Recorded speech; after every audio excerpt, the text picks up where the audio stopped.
Welcome to the Art of Procurement podcast with your host, Philip Eidson.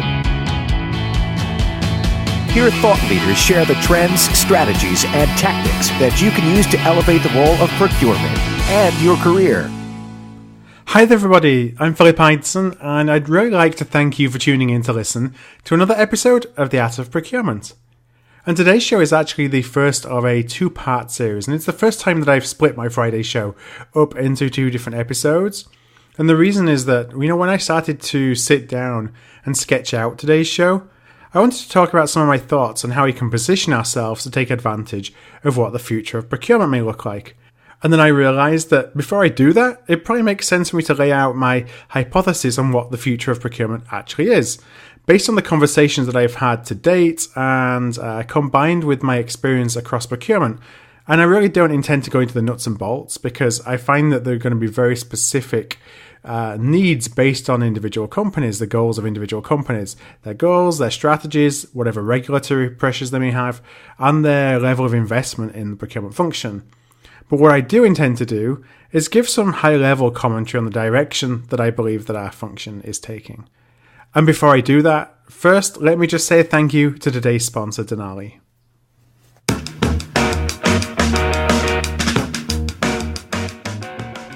I'm really proud to say that this episode of the Art of Procurement is brought to you by Denali. And Denali is a procurement-focused, technology-agnostic, and highly efficient managed services provider. As a former buyer and provider of procurement managed services, I've really admired Denali from afar for quite some time. Denali specialises in providing a variety of procurement services. They include category management, sourcing, contracting, supplier management, and P2P, so really anything across the procurement continuum, and they do that for Global 2000 clients across multiple industries. Denali really understands that every client has challenges within their procurement delivery model that's unique to that company. That's why Denali prides themselves on building solutions that are tailored to solve the individual needs of each client. Partnering with Denali's procurement professionals, your organisation is going to be able to generate more value faster. I'd really encourage you to check out Denali for more information, tell them that the Art of Procurement sent you, and head on over to www.denaliusa.com. That's www.denaliusa.com. I do want to add one last word regarding sponsors on the Art of Procurement. My team and I were investing a lot of time and resources in building the Art of Procurement, and that really wouldn't be possible without the support of companies like Denali. So if you're in the market for procurement managed services, please give them a call, tell them that the Art of Procurement sent you. It really helps me continue to be able to invest in the content that I'm able to share on the show. Alright, well, let's go on to today's topic. And over the past couple of weeks, there's really been a few different factors that have pushed me to recording a show like this. First was my interview with Christian Lang, the co-founder, chairman, CEO of TradeShift, and that was a couple of weeks ago back in episode 80. And so the pre-interview research that I conducted and then the interview itself with Christian really crystallized a lot of the thinking that I have around where procurement may be heading and a lot of the disruptive innovation that I think is heading our way. And one of the things that Christian talked about was his view that back office functions like procurement may not even exist in 10 years' time. And then last week, I read a tweet from Lisa Malone, the general manager of Procurious, who was reporting live from the SciQuest Next Level conference. And Lisa had tweeted a prediction from SciQuest CEO Stephen Wehe that the procurement back office function will disappear, mirroring those words, I think, from Christian. And then I was recently part of a panel discussion on the SIG Outsource magazine's Outsource Talks webinar. And in the webinar, host Jamie Liddell had asked me about how I would go about building a procurement organization from the ground up if I basically had a blank check and I was working with a Fortune 50 company. And then I actually reciprocated and asked Jamie to join me on the Art of Procurement, and that was episode 81, where we talked about technological disruption a little bit more. And Jamie, like Christian, felt that change would happen really based on a single event. That something would happen. It might be a release of a software product, for example, that just immediately sets us on a path to change that we can't stop, rather than change being a lot slower and more iterative, which, to be honest, is where my mind was. I expected that change would happen over time. It would happen a little bit more slowly. And then finally, I had a follow-up conversation over Twitter based on my discussion with Jamie and the show that I did with Jamie, from a listener who I'm guessing was using a pseudonym with a Mr. Bean avatar, but he had a very valid point. And the point was, why are we even talking about the future of procurement as a function? Shouldn't we be focused more on, what an organization needs are? So, what it gets from its supplier ecosystem, for example, rather than the survival of a department or of a profession. And so a lot of different conversations which led me to today's show. And so first of all, will procurement as a function exist in, say, 10 years' time? And my answer to that one is a wholehearted yes.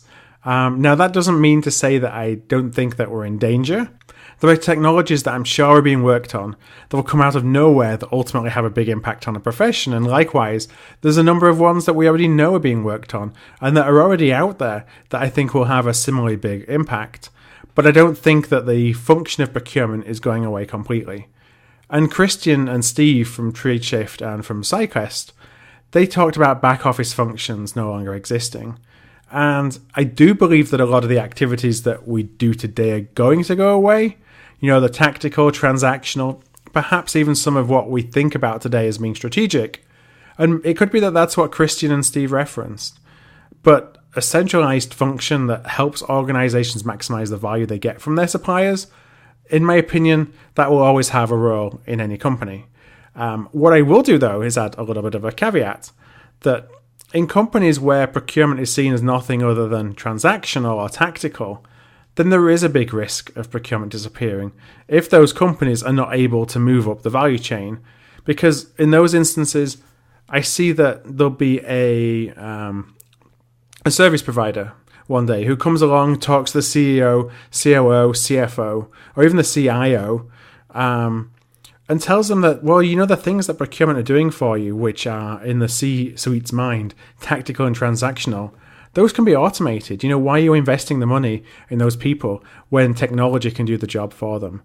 And you're going to have a C-suite or members of the C-suite who really don't understand the value that we can provide. They're going to look at that and say, sure, why am I paying for these people? Because everything they do can be automated now.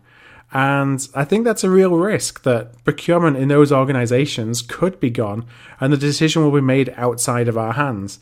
So that's definitely what I think we need to protect against. Okay, so let's assume that an organization does have a need for a centralized function of some sort. So this is really how I picture it. And first of all, the mission. So I think our mission is going to be based on the following. One, increasing top-line revenue. So it can be through using third parties to be more agile as a company by bringing innovative products to market. Looking at helping to increase brand value, and then with an increased brand value, it means that you have greater pricing power through the actions that we take with our third parties. And an example could be sustainability. For allowing our companies to be more competitive in the markets that they serve by increasing margins. So that will allow them to compete better in price-sensitive markets, reducing pricing, for example, or perhaps reinvest that additional margin point into R&D or into the top of the marketing funnel. I think something also that will be very important to us is managing and mitigating risk. So that could be guaranteeing supply, it can be managing brand risk, operational risk. There's a bunch of risks out there that I think that it will be on procurement to at least be the central function to help coordinate that risk management, essentially protecting the organization from harm in any way. And then lastly, and this is more of a process issue, but really enabling frictionless processes for stakeholders to buy some of those non-material products and services.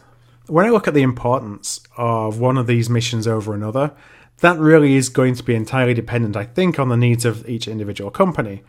Critically, I think that we're going to be focused on driving business outcomes consistent with the needs of the business, not focusing on the achievement of metrics that have little to do with business strategy. I know that this is something that I feel like we've talked about for so long in procurement, and then you look back and you wonder how much progress have we really made as a profession. I think it's very targeted, so some companies have made a lot of progress, some companies not so much, but that really is going to be critical, I think, to the long-term future for us to continue to be seen as a trusted advisor. Okay, so what does that look like in reality? And I'll be completely honest and say that, I'm definitely not a P2P expert. I do have experience in implementing and managing P2P systems, but I'm not an expert. So I'd love to hear from any listeners on what you believe the future of P2P looks like. From the experience that I do have, though, it looks like this is an area ripe for digitization and ultimately for automation. And then we look at those smaller purchases, so those that make up the 80% of the tail that we often talk about. Sometimes we get involved in those purchases, sometimes we don't, from a strategic perspective. And in the B2C world, consumers are used to self-serve tools, such as the much-cited Amazon. In 10 years' time, and probably a lot sooner than that, I would really be surprised if the vast majority of this tail spend isn't self-sourced by the business user. So it could be through self-serve tools like Amazon or Amazon itself. Perhaps there's cognitive technologies like IBM's Watson that allow requisitioners to order by, having a conversation with an app or through some kind of self-guided buying process. Or we may push user-friendly sourcing tools that allow a user to manage an RFP process themselves. So think of the e-sourcing tools we use today, just tailoring those for self-use by requisitioners, by stakeholders. And I think it's what's most likely is that there'll be a combination of those channels that are used. The one thing that when that happens that will be very important is the compliance side. And it'd be important that compliance can be tracked and managed through the data that's collected from those tools, or that there's a logic built in that protects a stakeholder from actually taking any decisions which aren't in compliance with preferred suppliers or corporate policy, approval policies, things like that. Something that actually interested me from the discussion with Christian from TradeShift is that he talked about with the data collection and the predictive analytics, you can actually start looking for triggers, and they can be based on behavior or they can be based on particular transactions that quickly raise red flags for potential purchases for further review if the logic behind those triggers believe that there's a threat of non-compliance. So now moving up the value chain to those strategic purchases, the top 20% of spend as we broadly define it today. And if I categorize it further, I think that, within those categories, you're going to have supplier relationships that are important because of spend or complexity or perhaps risk factors involved with them. And then you have those that are absolutely mission critical to your success as a company. And I don't think there's a one-size-fits-all approach here. It may differ whether you're a Fortune 50 company versus a Fortune 500 or a Fortune 1000. A lot will be driven, I think, by investment dollars. But let's say that for most companies who are not willing or able to, or actually no longer see a need to invest in subject matter expertise across a broad spectrum of categories, for those non-mission critical but important categories, I see that almost all work associated with the sourcing, the day-to-day supplier management of those suppliers will be performed by procurement BPO or outsourcing or managed services companies. And if a third-party managed service provider isn't doing all of them, you can actually look at splitting it out into activities that require subject matter expertise and those that can't be automated but still require some kind of human interaction. So you have the activities that require subject matter expertise being performed by a pool of subject matter experts that are either provided from a managed service provider or from a pre-vetted pool of freelancers, for example, through a talent marketplace. And perhaps we might even see procurement functions who have a specialty in buying one service, and for argument's sake, I'll say Amazon buying packaging, sell that service, so the act of buying packaging, to other non-competing procurement organizations. So in effect, Amazon's procurement organization would then become a revenue generator because they're buying packaging for lots of other different companies, because that's what they're good at. And the activities that a third party may do for you, include market intelligence associated with the categories, understanding the supplier ecosystems, but all the way down to any transactional work that's needed. So what I can see is for these types of suppliers or categories, procurement function basically retains responsibility for the management of stakeholder relationships, but they outsource everything else to a third party. And then you have those mission critical suppliers. This is where the investment, I think, in internal subject matter expertise is going to be made. So deep win-win outcome-based supplier relationships have to be built here. Think along the lines of the vested model that I talked to Kate Vitasek about back in episode 75. Here, you may have the third party doing a lot of the background work, but you're really going to need your own subject matter expertise internally to help drive forward those supplier relationships. And the one thing I didn't really include here is data and analytics. I think this is really going to permeate all steps in the value chain to help us make real-time decisions based on facts and not feelings. And so I didn't think that it's going to be any one part of procurement where it would have the biggest impact. I think that everything that we do will be impacted by our ability to access and understand data in real time. And this new delivery model, I believe, is going to need a lot of new processes. It's going to need new technologies. It's going to have a different skill set from a procurement professional. We're going to have to build courage because this change is going to have to come from within. And with that courage, I think importantly, there's going to be a mindset shift from the procurement profession. And so as I publish this, it's actually been a year since my last day with my last employer before I embarked on the journey that became the Art of Procurement. I handed my laptop back in on the Friday before the US Labor Day holiday weekend. I've learned a lot over the past year, and definitely, my perception of what the future of procurement looks like is the embodiment of that learning coupled with my past experiences. And so in the next Friday show, what I intend to do is talk about what I think this means for us as procurement professionals, and how can we take advantage, how can we position ourselves to take advantage of this new era of procurement. But as I wrap up, there's two things that I wanted to say. And first, I talked in the past about procurement outsourcing. An episode, I think, was, back, maybe even when I started, like December, January time. And I was accused of positioning it as editorial when I have other reasons to promote procurement outsourcing. And that was probably about 6 months ago, but it still hurts. And it did hurt at the time. But when I stepped back, I realized that people might question my motives without knowing me as a person. So I vowed to be completely transparent in the Art of Procurement. And, I've talked about it before. I coach and consult procurement leaders on building delivery models that help them meet their needs. And it's usually to increase capabilities, become more agile, and to get more access to on-demand subject matter expertise. A lot of that comes through procurement outsourcing or third parties. And of course, one of our sponsors at the Art of Procurement is a managed service provider. And you heard about that right at the beginning of today's show. But the reason I dedicated a large part of my procurement career to understanding the procurement outsourcing space, and subsequently the use of procurement service providers in more detail, is because I really believe that this model is going to continue to evolve, but will become a key to the future of our profession. And so I'd rather understand it than be impacted by it. What's clear is that there'll be winners and losers. I think the market's going to look a lot different than it does today, but third parties are going to play an ever-increasing role in the procurement delivery model of the future. And the second thing, though, is that my eyes continue to remain open.